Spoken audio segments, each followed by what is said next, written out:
My name is Ed Branson. I've been a glassblower since 1976. I hope you enjoy this short video of my retrospective exhibit at the Sandwich Glass Museum in Sandwich, Massachusetts. This is the entryway into my exhibit.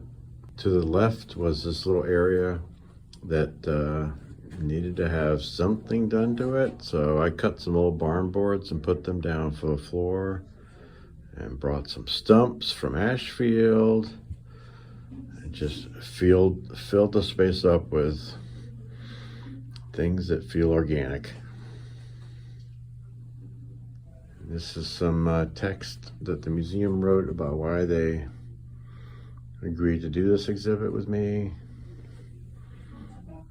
And this is the beginning of the exhibit. These are pieces of some of the first pieces I made in 1976, and then this is a piece I made in the last couple of years. And then the exhibit that follows is everything in between. So this is the first room of the exhibit, and this is my first 10 years. I pretty much just stuck with transparent. I was too intimidated by colors. So this is pretty much the 80s and 90s. And this is pretty much just the 90s.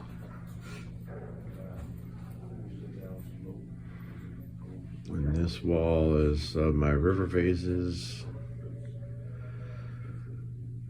And I put all the tools you need to make these pieces around them.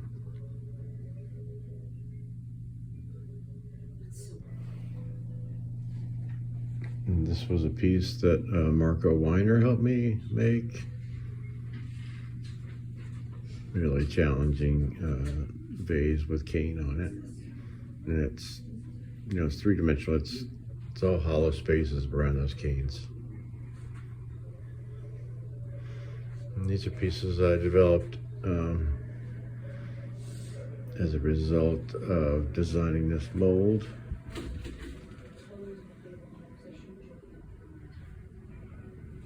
And this is a piece which also is exploring cane, new ways of using cane. We picked up cane that were all set up on their ends.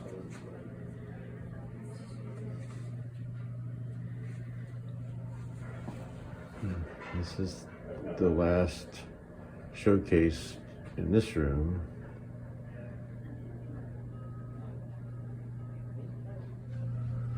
So after the first room, you walk into the second room, and I'll just do a pan sort of the whole thing, which is like the last 25 years of my career. This is when I started being comfortable with colors.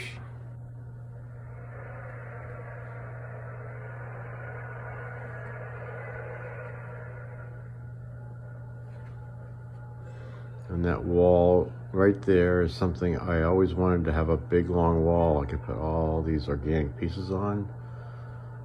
That was really exciting for me to have a space to do that. So this is one of the stops on the way. These are water birds. This is a piece I call the nutcase, where I really explored all the ways you can play around with doing color overlays.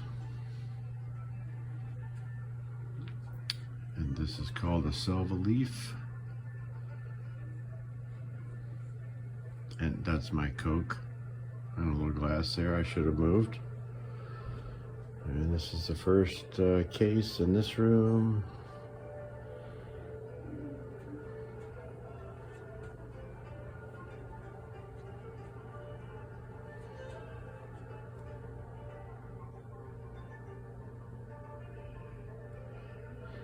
These pieces on the left were a couple of my favorites, called Art Deco pieces. So hard to make and figure out. And there's Tony and I making them. And when that red dot ended up on that one, I wasn't sure whether to be happy or cry. I've been holding on to that one for years because I loved it so much. but it's going to a good home. And this is a little spot where I talked about studio glass movement and Lino Tagliafico's influence. And then this is the corner of tropical vases.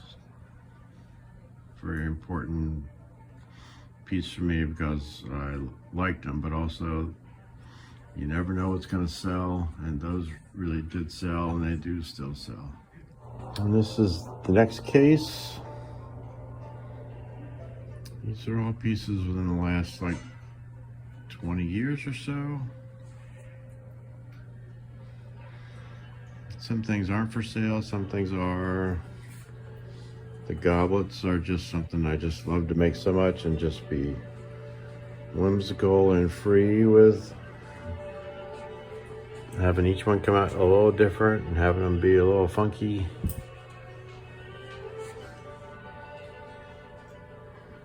And I have my little family of rhinoceroses I like to take with me.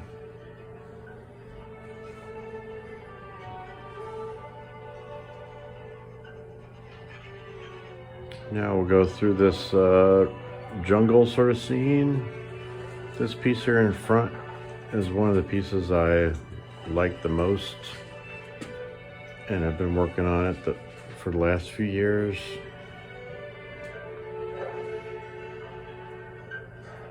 You hear a video playing in the background.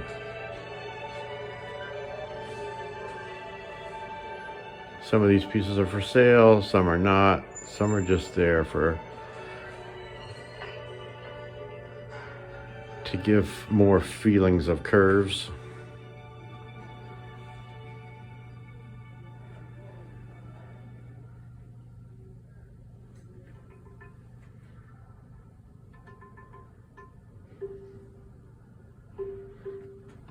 And there's a video playing of us making a tropical bowl.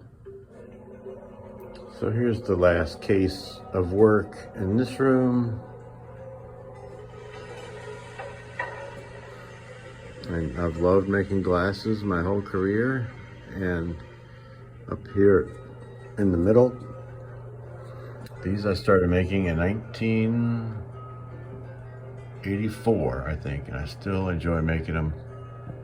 But the rest of them have been since then, and I don't know, they're just a lot of fun making glasses. Middle of this room, two important pieces in my career, a frond and a tropical bowl. This one is called a fossil leaf.